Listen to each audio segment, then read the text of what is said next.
So this is part two of me working on my son's studio apartment. We got the walls textured. We came over this weekend. We sanded it. Um, he had some air conditioning, heating issues. A friend of his came over. He's got to get some stuff fixed on that. But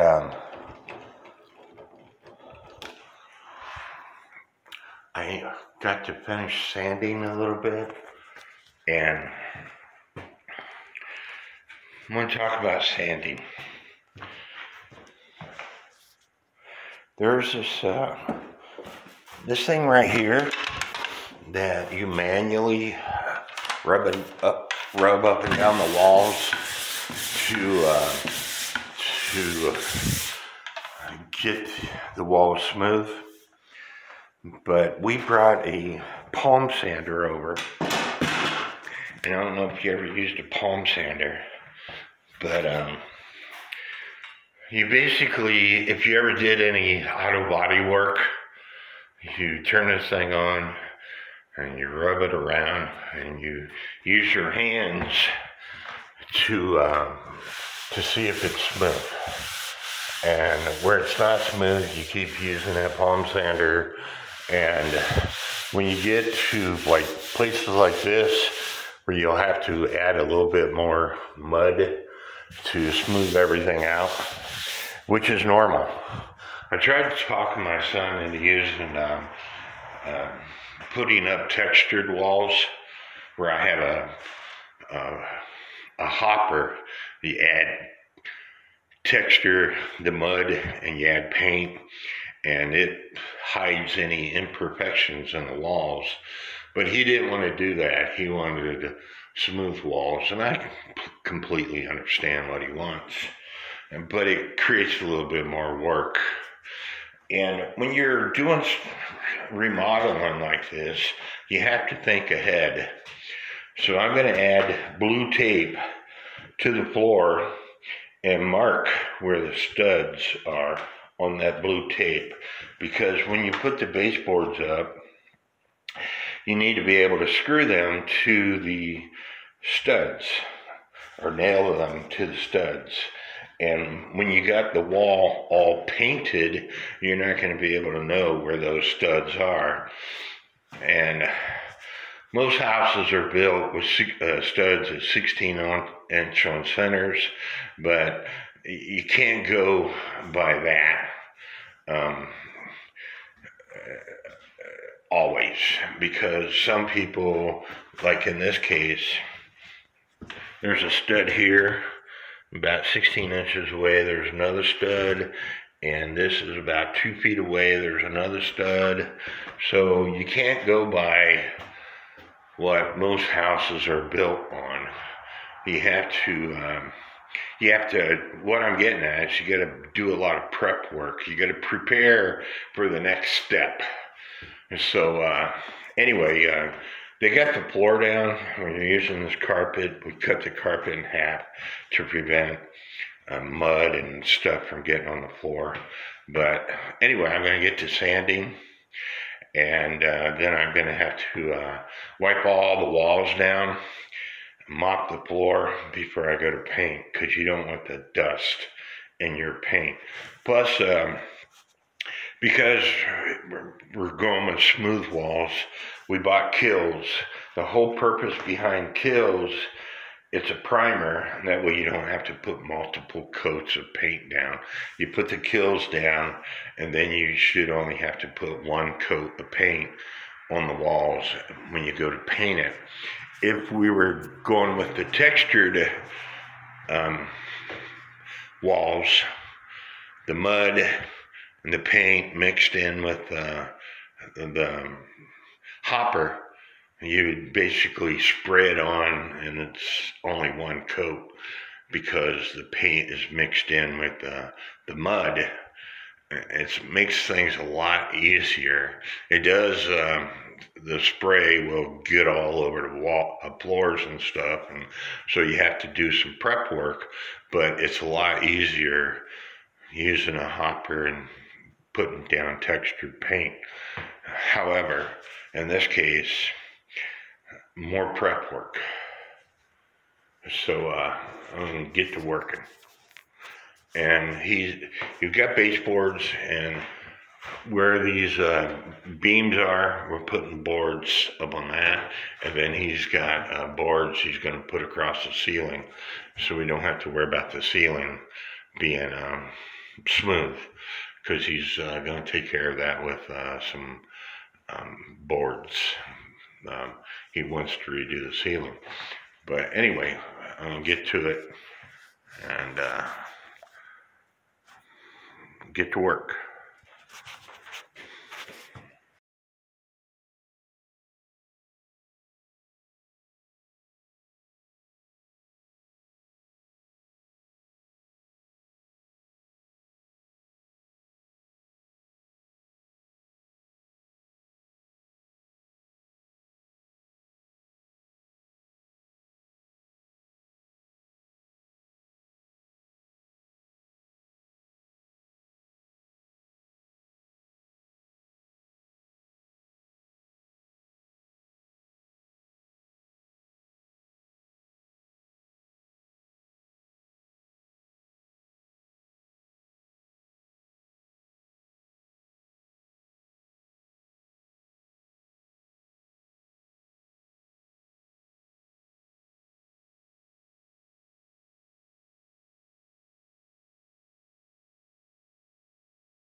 Using a very light coat of water on this pad, I'm wiping the walls down to take away the dust.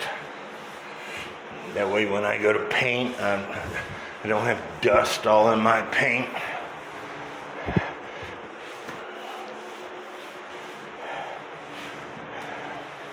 And then I'm going to do the same thing to the floor. This is the control unit for that AC heater unit I was telling you about. Be careful messing with these. Even unplugged, the capacitors still contain voltage. And believe me when I tell you this, it will shock the bar out of you. I know, because I got shocked yesterday. So I took the shims that we used for putting the floor down. Now I have to wait for the floor to dry so I can put blue tape on the floor to mark where the studs are. And instead of running a piece of tape all the way down the wall, all you have to do is run a piece of tape this way where the studs are.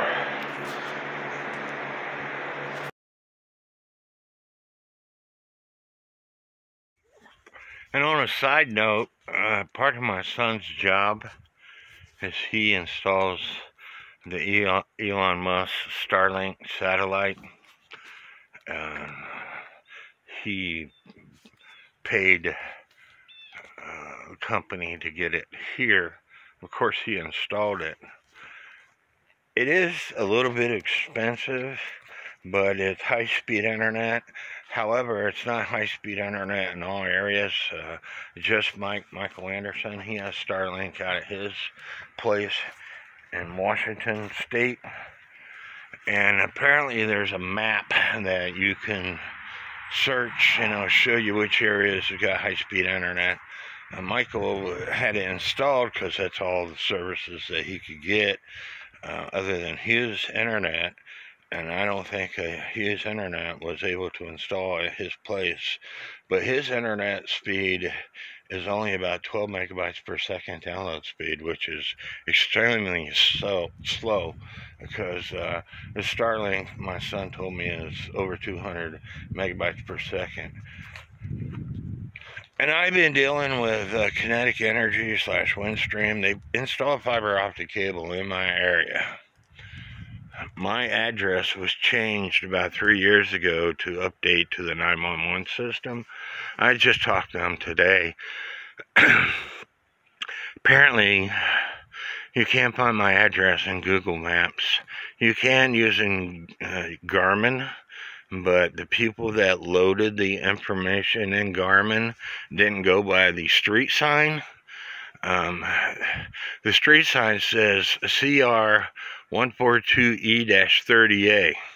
They loaded it as CR-142E30A. A as an apple. And so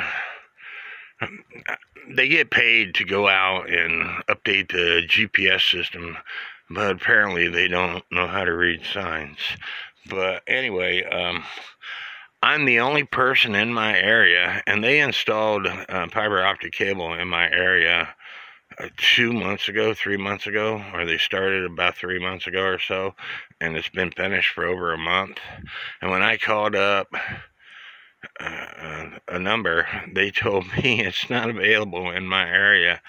And I'm like, it is. They installed it. It's been installed for over a month. So anyway, maybe that's why one of my neighbors said to heck with Windstream / Kinetic Energy, and he went with Elon Musk's Starlink satellite. So if you want the Starlink satellite system, you can leave me a message in this video, and I will get a hold of my son, and he'll get a hold of you. But it's kind of costly.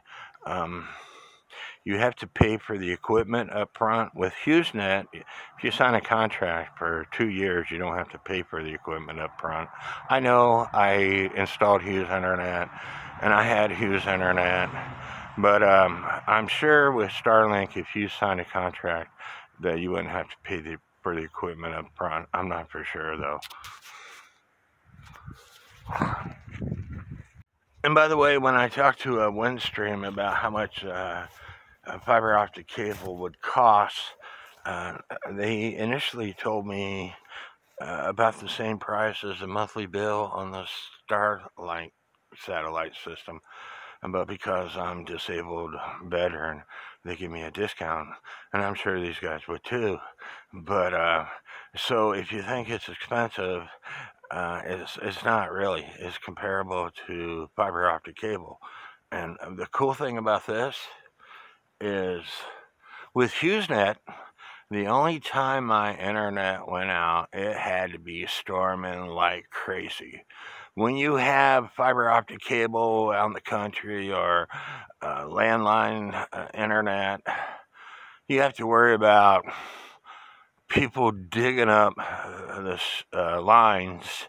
Like I said, when they were installing the fiber optic cable, they cut through the original cable 3 different times in my area. And so I was out internet for over 3 days in my area. And so, but with HughesNet and with Starlink satellite, it's your system. If you take a weed eater, and trust me, I've been out on Hughes Internet calls where somebody took a weed eater and they was weed eating around the cable and they cut the lines. That's about the only time that your system is going to go out, is when you screw up. You don't have to worry about farmers and neighbors and contractors and stuff. As I said before, I don't like using a roller. I like using this thing right here. It's easy to work with. You don't want to get paint on top of it, or it's going to put paint all over the place. But you just do this. Easy to work with. You don't get any backsplash on you. If you get paint on top of the item, you're going to have paint all over the place, so be careful with that. But this kills, you're going to need a second coat of paint. I've already got one coat on it. As you can see, the pink wall is coming back through.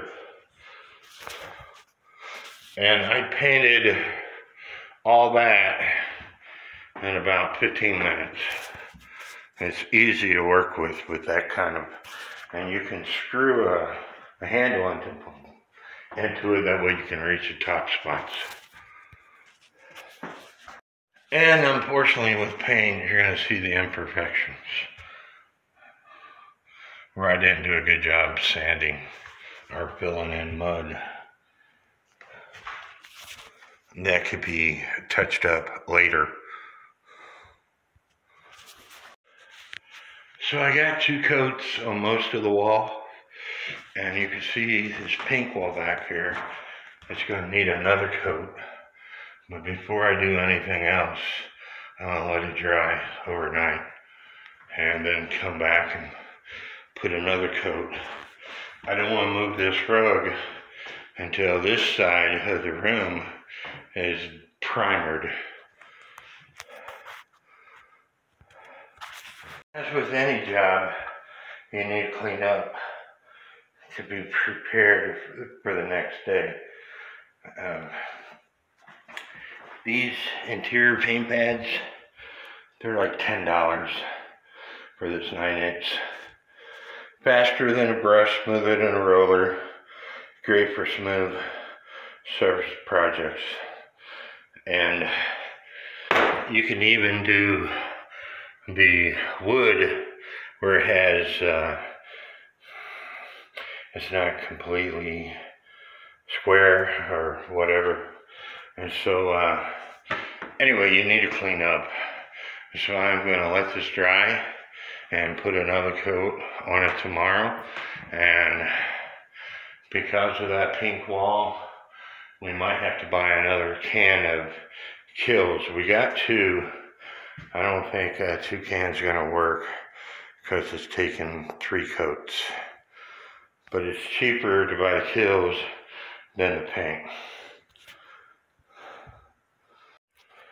And before you take off for the day, you need to go by to see if you have any runs. Because if you do, and if they dry, guess what? You're not going to be able to smooth them out. And so, now it's smooth.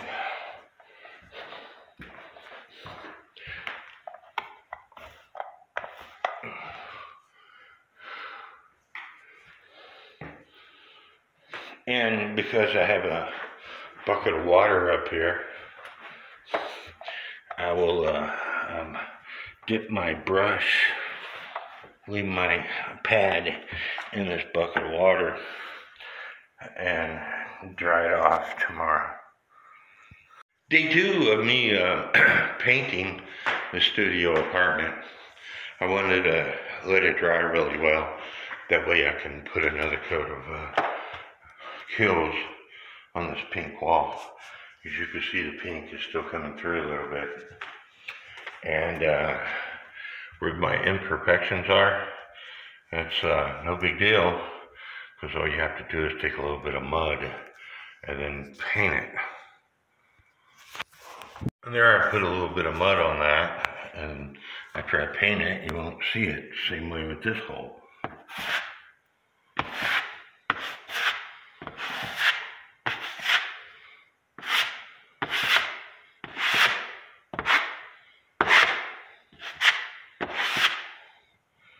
It looks a lot better already.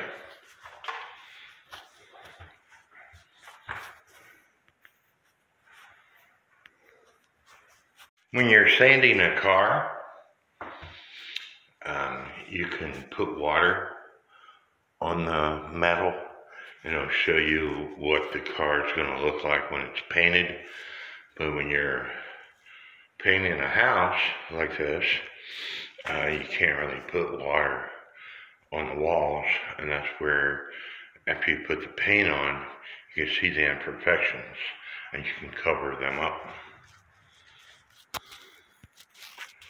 And as I was saying in the first video, the sheetrock people and the painters are not responsible for construction work. In other words, when the sheetrock people puts sheetrock up, if the 2x4s are not flush with everything, there's going to be discrepancies, such as in this case right here. You can see the sheetrock give, and it's not our fault. It's the people that framed up this wall. They got the 2x4s. They're not lined up with each other. So there's going to be some discrepancies there. But it is what it is. And when we're all done, it's going to look a lot better than what it did. Before, it had this pink wall. Had some 1/4 inch or 8 inch plywood all the way around the walls. And anyway, my son wanted it to look a little bit better. And by the time we're done, it will look better. And as you can see, I had the blue tape where the 2x4s are in the walls, that when you put up the baseboard, you know where to nail or put a screw on. So it's been about 50 minutes and I got all this done, and I put another coat of paint on that first section there. I just like this. Just like finishing it up, as I always tell my son, just finishing it up. We're probably going to need another coat of Kills because of that pink wall. And it really soaks up that Kills. Another container of Kills, that is. So it's almost 2 o'clock and I'm done completely with the walls with the first coat. I'm going to need another coat for this side of the room, especially with that pink wall back there. But and then I'll start painting. But it's getting there, just like finishing it up. And this is the view my son has when he steps out on his deck. It's a beautiful view. He could fish in that pond.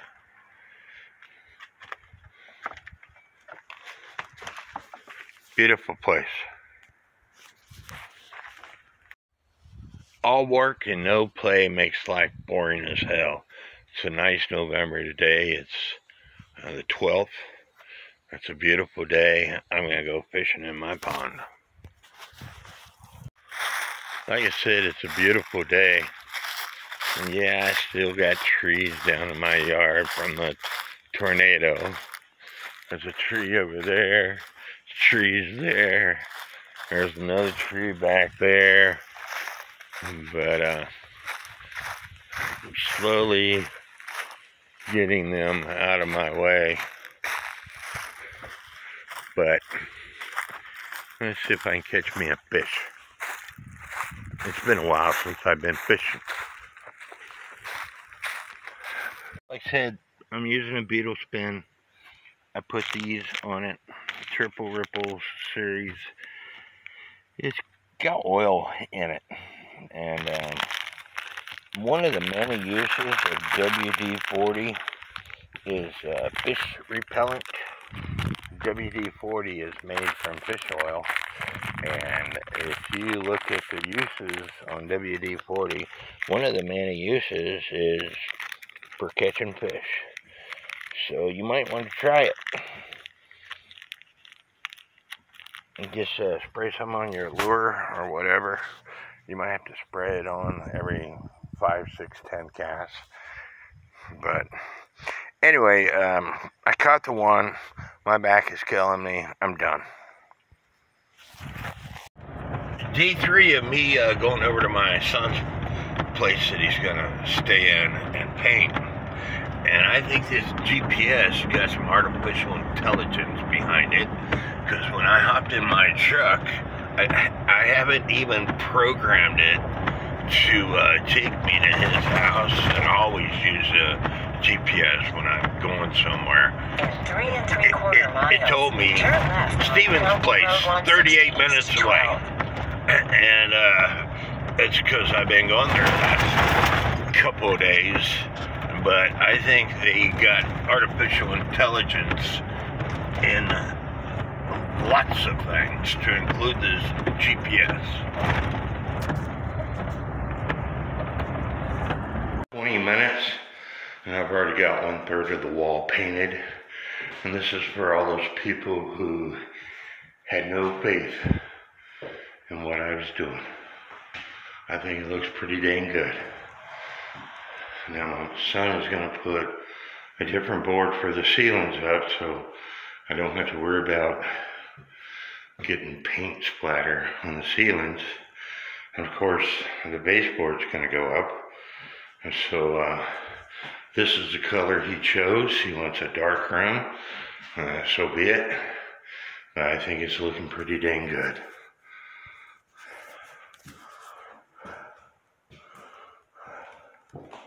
Like I said, all work and no play is boring as life ever. And believe it or not, this is used to be my property back when I was married. And this pond has gone down a lot. I think animal dug a hole on that levee over there. It used to be all the way up to here. But there's stock bass and catfish. I've caught a catfish out here, 16 pounds. But I'm gonna play around with my beetle spin. There used to be a sign on that tree that said barbless hooks only.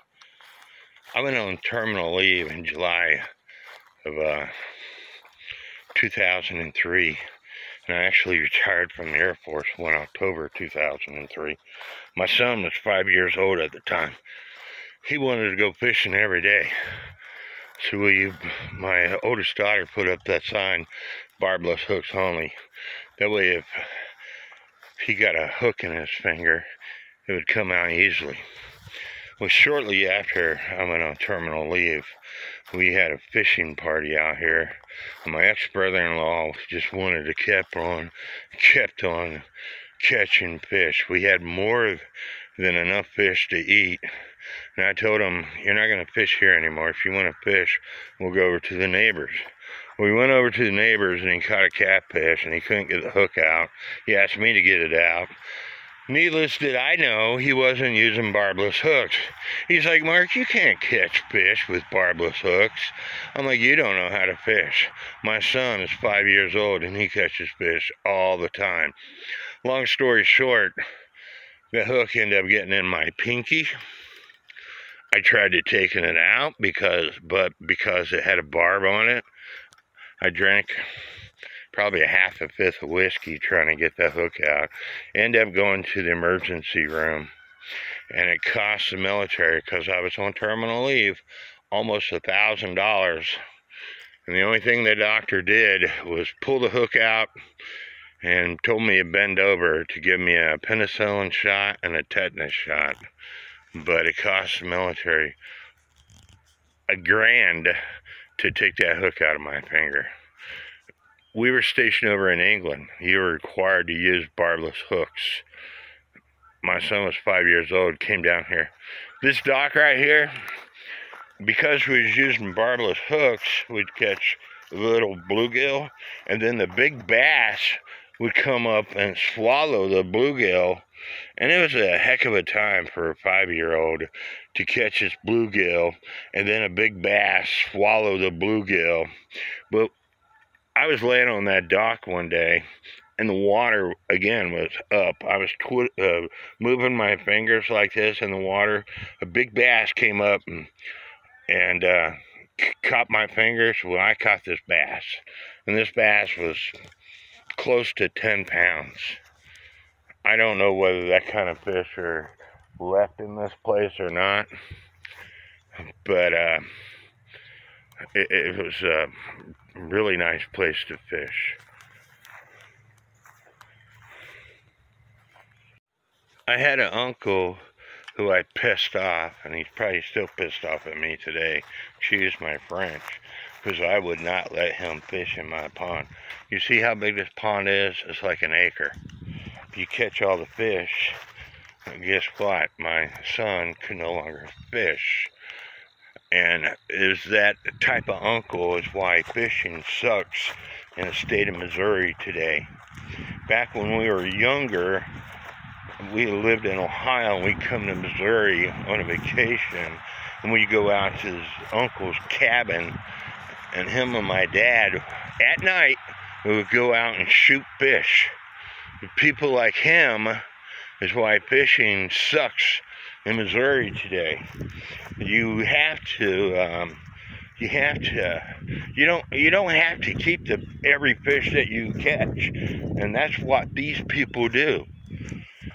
They would keep every fish that they caught. And that's why fishing sucks in Missouri today. I'm a big believer in catch and release. I rarely keep fish. Now, when I go to Truman, Arkansas, because I'm spending $75 on an annual out-of-state fishing license, and because I pay at the place where I go, you're only allowed to keep 5 fish per person. Yeah, I'm going to keep them, but most of the time I give the fish away. If you've seen my body, you know that I'm not starving.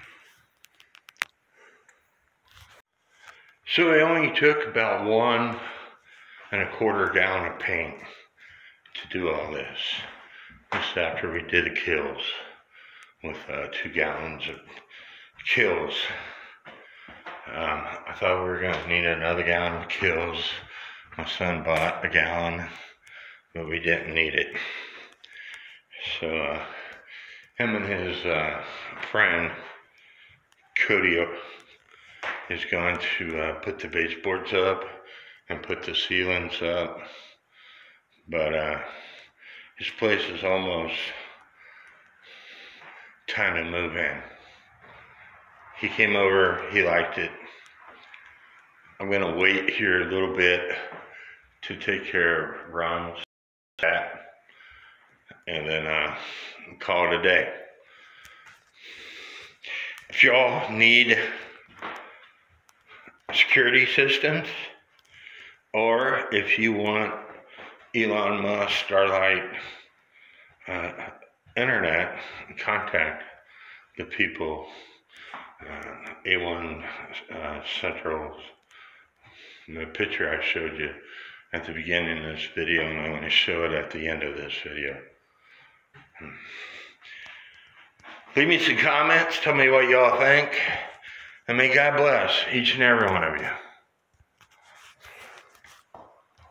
One last thing I want to mention, these metal containers, I used one, but I had the others to provide me support. This brush fits perfectly in there. This metal container is $1 at the dollar store. This brush, as long as you clean up everything, I use this every day, and I just got through cleaning it up again. It can be used again. These were like $10 at Home Depot. But you could use these things over and over again. You know, I went to 3 gallons and a quarter of paint with that same brush. We bought 2, but only needed 1. So if you clean up every day, you can save yourself some money. And these come with, you could buy the pad itself. It's like $7, and it easily comes off this container. Like I said, it easily comes off. These pads alone were like $7, but you can get the whole thing for like $10. And so, and of course, they go on one way.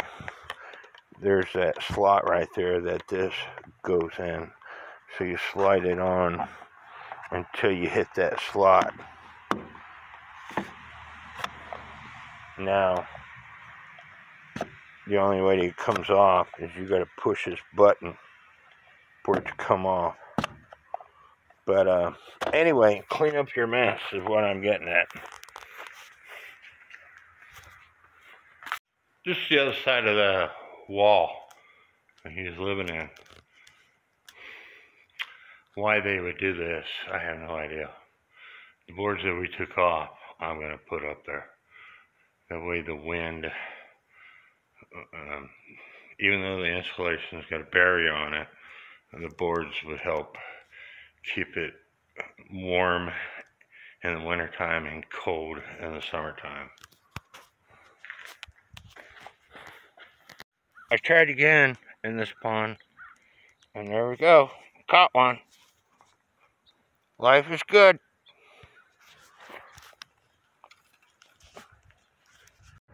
For the people who thought I was full of crap, I just left my son's place.